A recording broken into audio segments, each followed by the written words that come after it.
Hi, this is Vance Williams. Today I'll be sharing insights on the Forex market. I'll tell you what it is, its function in the world, and I'll show you opportunity even Forex traders don't know about. Forex is an acronym for foreign exchange. It's the largest market in the world with an estimated daily trading volume of $4 trillion. The United States has the biggest economy in the world at $14 trillion per year. The Forex market moves that amount every 4 days. The Forex is a network of thousands of banks in the world with no central location. There's nobody in charge. The primary function of the Forex is to determine the fair value of a currency. If you were from the U.S. and traveled to Japan to explore the countryside, you'd need their local currency to buy things. So you'd go to a bank or an exchange office and trade your U.S. dollars for yen. How would you know what a fair rate of exchange is? How do they know they're not giving you too much, and how do you know you're getting enough? There's only one way to know, and that's by looking at the rate of exchange in the Forex market. The fair exchange rate is not determined by an individual, a business, a country, or even a group of countries. The price is set by all of the buyers and sellers of the world in real time. It's the most accurate pricing you can get in the market because it's near impossible to manipulate. It's just too big. Currencies are traded in pairs. The Japanese currency and U.S. currency are traded as a pair, represented by U.S. dollar yen. If the U.S. dollar is moving up in price, then the yen is moving down in value by exactly the same amount. Just think of an old scale where you place weight on one side and that side goes down. The other side goes up by exactly the same amount. Because currencies are traded in pairs, you can either buy or sell. There is no difference.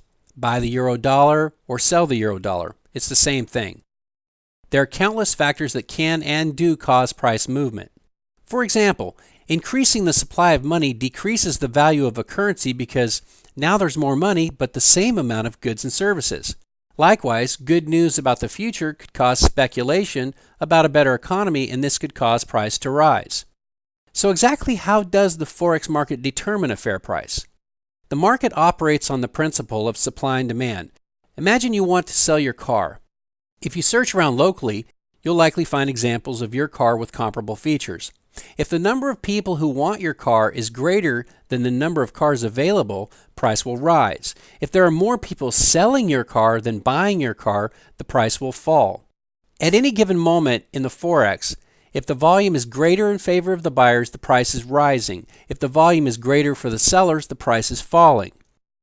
There are many different types of participants in this market who might use the market for different purposes. Hedge funds, for example, may have a more complex strategy, so when they buy a currency, it may be one part of an overall plan to capture inefficiencies in the marketplace at large. Multinational corporations may be exchanging large sums of currency for payroll. Commercial banks might be protecting the value of their assets, hedging a drop in one currency value against the rise of another. In 2001, the platforms for personal computers became stabilized and reliable. This opened the door to anyone with a personal computer. I think that most people are attracted to this new opportunity because it offers freedom and flexibility unlike anything we've seen. And it has truly unique features. For example, it takes the same skill to make $10 a day as it does to make $1,000 a day.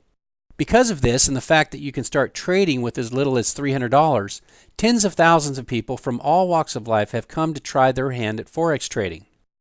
The basic proposition is pretty compelling. The market can only go two directions, up or down. Since the market can only go two directions, you basically have a 50-50 chance of being correct knowing nothing at all. Therefore, if you had some knowledge, you could increase your probability of success. This is accomplished with another principle. Human behavior is repetitive. Because human behavior is repetitive, we can observe human behavior and predict with great accuracy what people are likely to do in the future. Think of traffic patterns. If you map traffic each day near a city, you would begin to see certain patterns repeat over and over again. An obvious one would be how congested things get at rush hour. If you continued to watch, you would see other patterns too. For example, you'd notice that big trucks tend to drive in a particular lane. This is no different from the patterns in the Forex market because human beings cannot escape their tendency to repeat patterns. So as buyers buy and sellers sell, behavior patterns emerge. When these patterns form again in the future, we can know with a high degree of probability what will happen next. It's easy to see patterns that predict price direction 70, 80, and even 90% of the time. Now, if you add the concept of money management, you can control the size of your wins and the size of your losses. If I risk $1 to make $2 in each trade, something interesting happens. My pattern of success rate is 70%, but I only need to be right just over 33% of the time to make a profit. Now, this is where I tell you something I promised at the start of the video. I said I would show you an opportunity that even most Forex traders don't know about. You see, most traders in the world are focused on exactly what I told you. They use the high probability patterns and they use good money management. And what is their result? They fail. You're never going to make money over time trading Forex by focusing on information about the market. I'll give you a simple real-life example. Where I live, you can save money by shopping at our grocery store on Saturdays. Suppliers know that the largest numbers of people are going to be at the store on Saturdays, so that's the day they tend to compete for those customers. A penny saved is a penny earned, they say. In other words, it doesn't matter if you make $10,000 a month if you spend it all and have nothing to show for it. So when you save money, you make money. Now, you can make money shopping on Saturday, but would you? We would find out if we tracked exactly what you did. So I say, okay, go shopping and just write down what you do. After a few weeks, I would then say, all right, now let's review what happened. What types of things might we find out?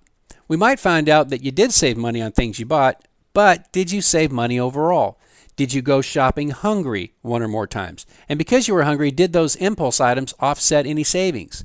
Did you buy things that you might use in the future just because a deal was too good to pass up? If we were really checking to see if you were successful saving money, you would quickly realize there's just no way to save money if you don't have a plan. You would realize that as part of that plan, you must make some rules about yourself. For example, you might have a rule to eat something before you go. If you like to stock up on things, then you might need a rule that says you can only buy it if it will be used within 90 days. Now notice how profit has very little to do with any information about the store and everything to do with the decisions you make. 95% of the traders in the world focus on the market. A successful trader focuses on their plan. We already know that you can save money by shopping on Saturdays. That's not the problem. The problem is what you do when you get there. If you're interested in trading, my advice is to learn all about trading before you get involved. Whatever you do, don't do what everyone else is doing. One of my teachers used to say, if you want to be successful, find out what everyone else is doing and go the other way. It's really good advice. If you'd like to learn more about trading, I'd like to invite you to visit my site at forexartofwar.com. There you can download my free ebook, 8 Things They Don't Tell You About Forex Trading. It will explain many of the common mistakes that traders make over and over and how easily you can avoid making these same mistakes yourself. I can promise you that this little ebook will save you a lot of time, a lot of money, and point out at least one thing you never knew. You'll see that what people don't know really does hurt them. So until next time, thank you, stay great, and remember that success is not about what the market does. It's about what you do.